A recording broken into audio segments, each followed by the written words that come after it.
I'm standing in my driveway watching my clothes fly out of the second-story window, and I still can't process what's happening. My wife, Miranda, is screaming from up there, her face red with rage I've never seen before, telling me to get out of her house. Just this morning, we were having coffee together like we had every day for the past 3.5 years. Just this morning, everything was fine. But now her 17-year-old son, Oliver, is standing behind her with this look on his face. This expression I can't quite read. Something between triumph and fake concern. He's putting his hand on her shoulder like he's comforting her, but his eyes meet mine for just a second, and I swear I see a smirk. Let me back up and explain how I got to this nightmare moment, because 6 hours ago, I was a happily married man living in the house I'd worked 60-hour weeks to afford. I met Miranda 4 years ago at a coffee shop where she worked as a manager. She was this beautiful, kind widow who'd lost her husband to cancer 3 years prior. Oliver was 13 then, a quiet kid who seemed lost without his father, spending most afternoons at the coffee shop doing homework while his mom worked. I was a regular customer, stopping by every morning before heading to my job at the engineering firm downtown. Miranda would always remember my order, large black coffee, no sugar, and we'd chat about everything from the weather to local news while she prepared it. What started as friendly small talk gradually became the highlight of my day. Miranda had this way of listening, really listening, that made even mundane conversations feel important. When she mentioned struggling to help Oliver with his algebra homework, I offered to take a look. When her car broke down and she couldn't afford the repair bill until her next paycheck, I quietly covered it without making a big deal about it.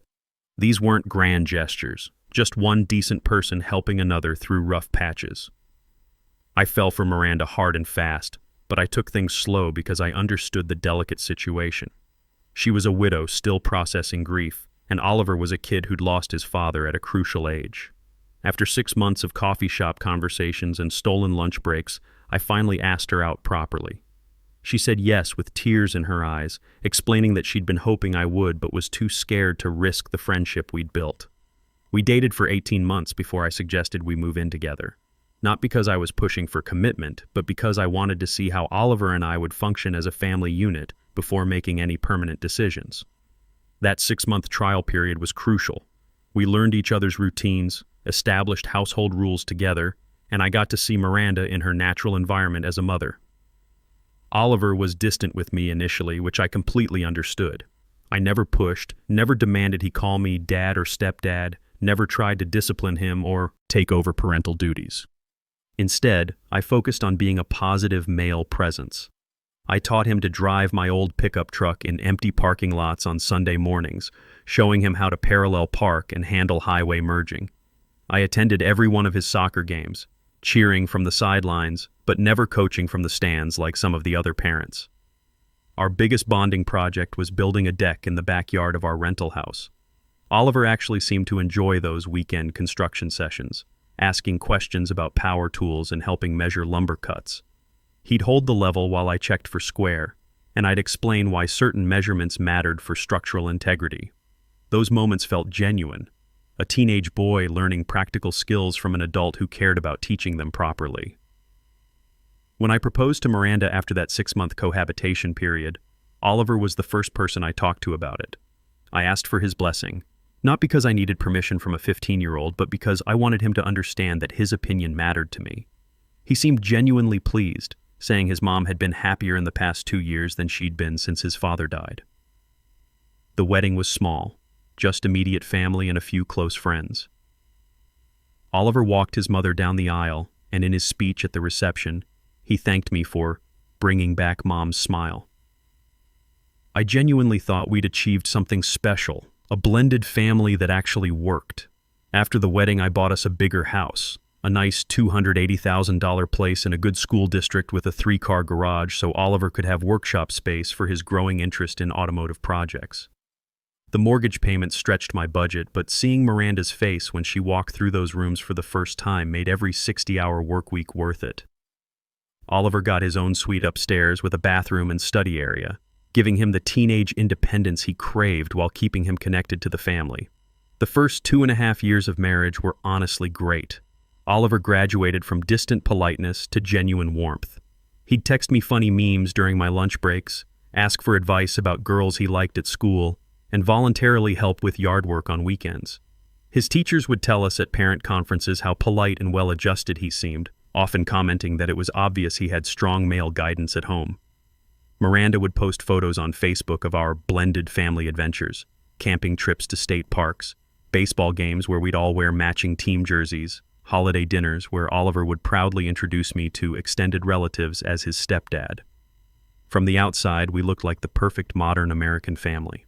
Miranda had found love again after tragedy. Oliver had gained a father figure who respected his boundaries while providing stability, and I had the wife and family I'd always wanted. Coworkers would joke about how lucky I was, how I'd hit the jackpot with a beautiful wife and a respectful teenager who actually seemed to like having me around. But looking back now, with the clarity that only comes from having your world completely destroyed, I can see when things started to shift. I can pinpoint the exact moment when the poison started dripping into our perfect family dynamic, turning everything toxic from the inside out. About 10 months ago, Oliver started making these little comments to his mother that I'd catch fragments of when I walked into rooms. At first, they seemed like normal teenage observations, compliments about how beautiful she looked, comments about how much she deserved to be happy, sweet words from a devoted son to his mother. But there was something in his tone, something I couldn't quite identify, that made my instincts prickle with unease. He'd tell her how beautiful she was, how she could be a model if she wanted, how she deserved someone who treated her like absolute royalty. Normal enough sentiments from a loving son, but the way he'd glance at me when he said these things felt calculated. Like he was testing the waters, seeing if his words would plant seeds of doubt about whether I was treating her well enough.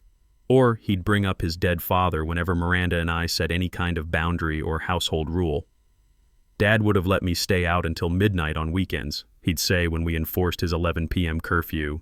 Dad never made me ask permission to have friends over when we requested advance notice about gatherings. At first, Miranda would shut it down firmly, telling him to stop comparing every decision to what his father might have done. She'd remind him that I was good to both of them, that we were a team now. But the comments kept coming, subtle and constant, like water dripping on stone. He'd question why they had to follow my rules in what he started calling their house, emphasizing the possessive pronoun in a way that excluded me completely. The fact that I'd bought the house before our marriage, that my name was alone on the deed and mortgage, seemed to particularly bother him. I'd catch him making comments to Miranda about how unfair it was that he couldn't paint his room or rearrange furniture without asking the landlord. I tried to talk to Miranda about it several times, suggesting that Oliver might be having more trouble adjusting to our blended family than we'd realized. But she waved off my concerns as typical teenage drama, pointing out that all kids test boundaries and push against authority figures. "He's 17, she'd say. "This is normal rebellion. He'll grow out of it." But I noticed her looking at me differently sometimes after these conversations, like she was studying me, searching for signs of the controlling behavior Oliver kept hinting about. When I'd suggest family movie nights or weekend trips, she'd ask if Oliver really wanted to participate or if he was just being polite because he felt pressured. When I'd offer to help with his college application essays, she'd wonder aloud if I was being too pushy about his academic choices. Then about 6 months ago, things got significantly weirder. Oliver would be this completely different person depending on whether his mother was in the room or not. When Miranda was around, he'd be laughing and joking with me, acting like we were buddies, asking about my engineering projects and showing genuine interest in my workday. He'd tell her about our great conversations and how much he appreciated having a male role model in his life. But the second she left the room, his entire demeanor would shift. His face would go completely blank, neutral, like I didn't exist. I'd try to continue whatever conversation we'd been having, and he'd give me flat one-word responses.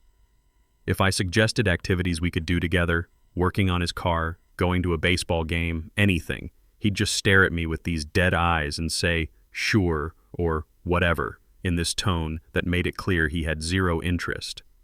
Then Miranda would come back from the kitchen or return from running errands, and suddenly Oliver would be animated again, telling her about our bonding time in ways that made me sound dismissive or uninterested. "Zach and I were talking about cars," he'd say, "but I think he got bored when I asked too many questions." Or, "I mentioned wanting to go fishing sometime, but he seems pretty busy with work stuff." I started feeling like I was losing my mind. The conversations he described to his mother bore no resemblance to what had actually happened between us. But when I'd try to clarify or correct the record, Miranda would look at me like I was being petty or oversensitive. "Why would Oliver lie about something like that?" she'd ask, and I'd have no good answer.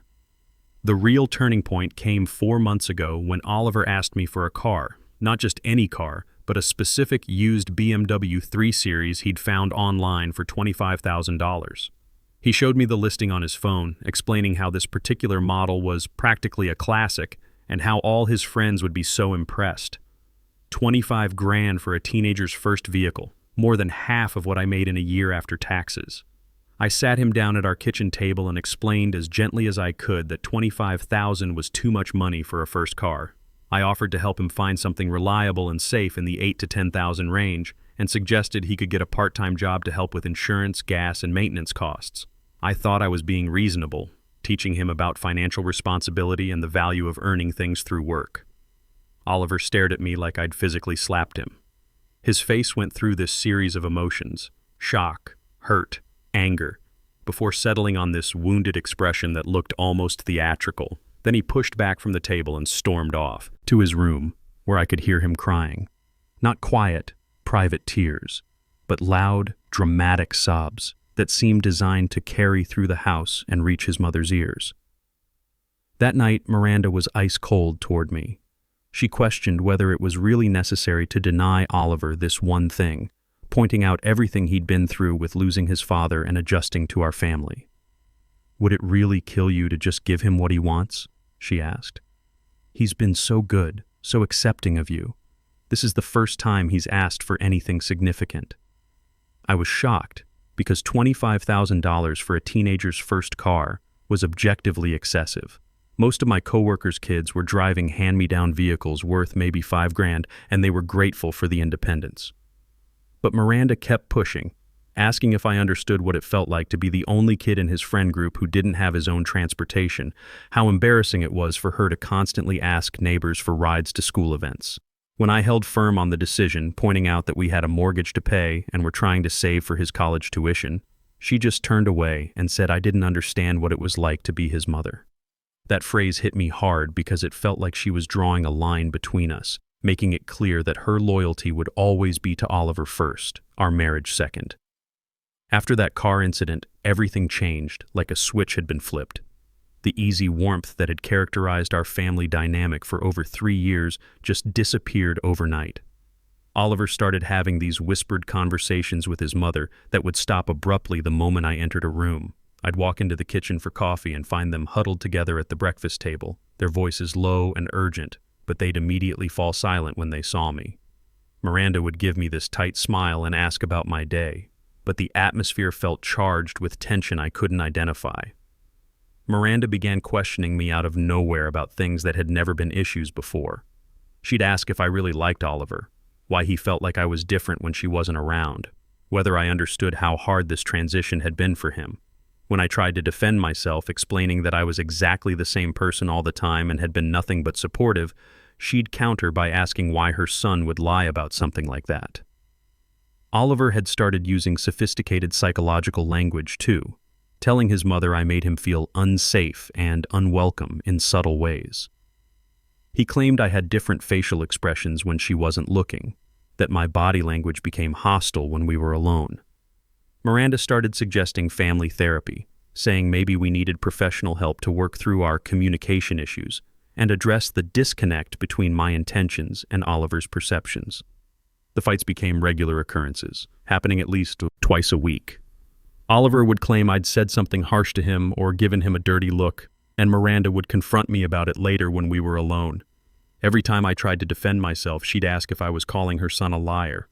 I felt completely trapped, realizing Oliver was playing this perfectly, making vague, impossible to disprove claims about my attitude and behavior, slowly building this narrative of me as a two-faced stepfather who showed his true colors only when his wife wasn't watching. My co-workers started noticing my distraction at the office. Engineering requires precision and focus, and I was making small calculation errors that I'd never made before. During lunch breaks, I'd find myself staring at my phone, wondering if I should call Miranda to check on things at home, but afraid that reaching out would somehow be twisted into evidence of controlling behavior. The psychological pressure was wearing me down in ways I didn't expect. I started second-guessing every interaction with Oliver, analyzing my facial expressions and tone of voice, wondering if I was unconsciously doing something that justified his complaints. When neighbors would wave from their yards and comment on what a nice family we seemed to be, I'd feel like a fraud knowing the tensions brewing behind our front door. Then 3 weeks ago, everything exploded in the worst possible way. I came home from work at my usual time, around 6:30 p.m., expecting the normal evening routine of dinner preparation and homework help. Instead, I found Miranda waiting by the front door, her face pale and her hands shaking. She grabbed my arm the moment I walked in and said we needed to talk about what had happened with Oliver. My stomach dropped because I had no idea what she was talking about. I'd left for work that morning like any other day, kissed her goodbye, told Oliver to have a good day at school. Nothing unusual had occurred, no arguments or conflicts. But Miranda's expression told me something serious had happened, something that was going to change everything. She pulled up Oliver's sleeve to show me a dark bruise on his forearm about the size of a handprint. Her voice was shaking as she told me he'd said I grabbed him, that I'd been getting aggressive when she wasn't home. The bruise was fresh, dark purple with yellowing edges, clearly painful. Oliver stood nearby, his eyes red from crying, one hand protectively covering the injured arm. My world tilted sideways. I felt panic rising in my chest because I had never, ever laid a hand on that kid. Not in anger, not in discipline, not even in rough play. I'd been incredibly careful about physical boundaries, understanding how complicated it could be for a teenager to accept physical contact from a stepfather.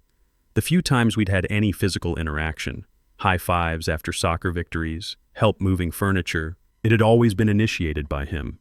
I was shouting now, desperate to make her understand that this was impossible, that I would never hurt Oliver or anyone else. But Miranda stepped back from me like I was dangerous, like she was seeing me clearly for the first time. She told me she hadn't wanted to believe Oliver when he'd first started telling her about my different behavior when they were alone, that for months she'd told herself he was just being a dramatic teenager going through normal adjustment issues.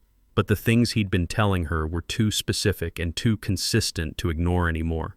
He'd described how my voice would change when she left the room, how I'd make subtle threats about what would happen if he told her about our real conversations, how I'd grip his shoulder too hard when saying goodbye in the mornings, leaving marks that faded before she could see them. I grabbed her hands, begging her to think logically about this, to consider whether she'd ever seen me be violent or aggressive in 3.5 years together. But she pulled away and said that was exactly what made it so terrifying, that Oliver claimed I was like two completely different people depending on who was watching. That's when I saw Oliver standing at the top of the stairs, and for just a split second his expression was completely neutral, almost curious, like he was watching a science experiment to see how it would turn out. Then he saw me looking, and his face instantly crumpled into fear. He ran down the stairs calling for his mom, saying he'd heard yelling and begging her not to let me hurt her too.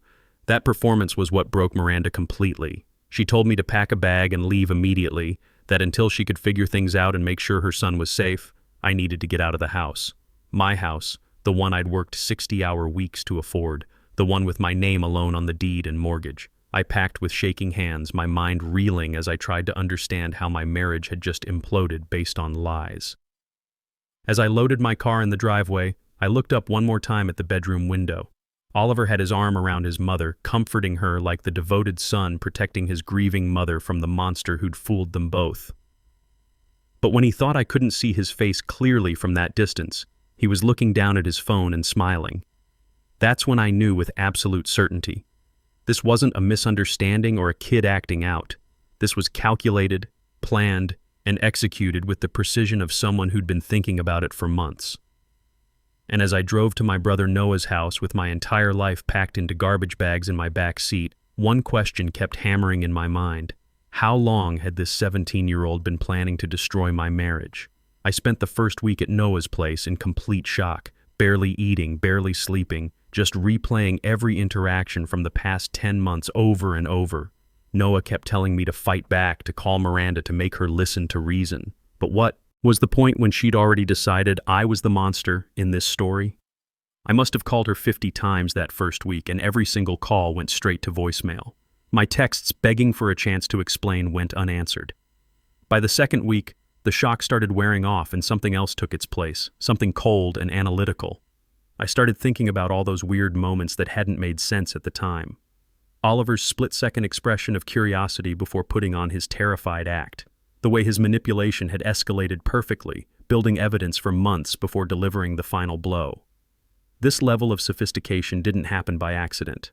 I realized I needed help. Real professional help, because if Oliver had been orchestrating this entire campaign, I needed proof. I called a family law attorney named Helen Rodriguez, who came highly recommended by a colleague who'd gone through a messy divorce. She listened to my story without interrupting, taking careful notes, and when I finished, she looked at me seriously. "Do you own the house?" she asked. When I told her yes, that I'd bought it before the marriage with my own money, she nodded and said that was good, that it gave me leverage. But we needed to move quickly on the divorce paperwork if that's the direction I wanted to go. Then I hired a private investigator named Jim Murphy, who specialized in fraud and domestic cases. I felt ridiculous at first, like I was being paranoid, but I told him everything about Oliver's behavior, the manipulation, the lies. Jim didn't seem surprised at all. He told me he'd seen cases like this before, teenagers who manipulated parents during blended family situations to get what they wanted. "Let me look into the finances first," he said. "When kids are planning something like this, there's usually a money trail." It took Jim less than 10 days to find the first bombshell. Our joint checking account, the one Miranda and I used for household expenses and savings, had been bleeding money for almost 8 months, $6,000 in total, withdrawn in increments small enough that I hadn't noticed while working my demanding schedule. The charges were for gaming equipment, expensive clothes, electronics, DoorDash orders sometimes twice a day, all of it tied back to Oliver.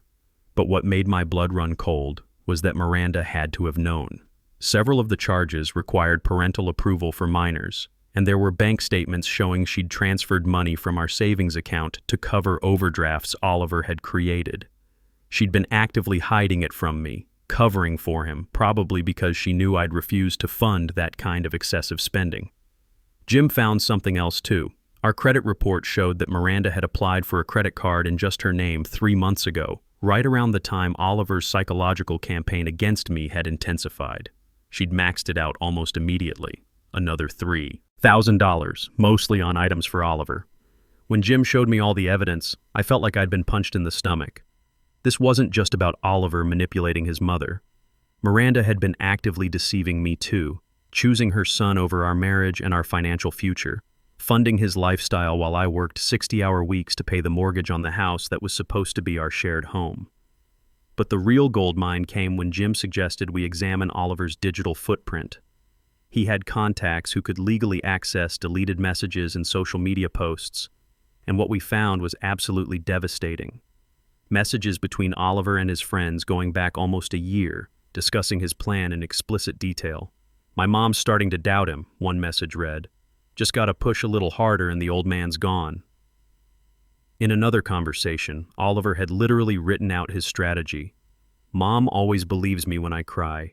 It's so easy to make her think he's being mean when she's not around." There were messages about the car too, calling me a cheap bastard who didn't understand that Oliver deserved nice things because he'd been through so much. But the worst message, the one that made everything crystal clear, was from 4 weeks ago, right before everything exploded. "Almost there. Got the bruise ready. Going to show Mom tonight. This should be the final nail in the coffin." He'd planned the bruise. He'd deliberately hurt himself to frame me for abuse. Jim found video evidence too, hidden in Oliver's cloud storage, probably recorded by accident when his phone was propped up in the bathroom.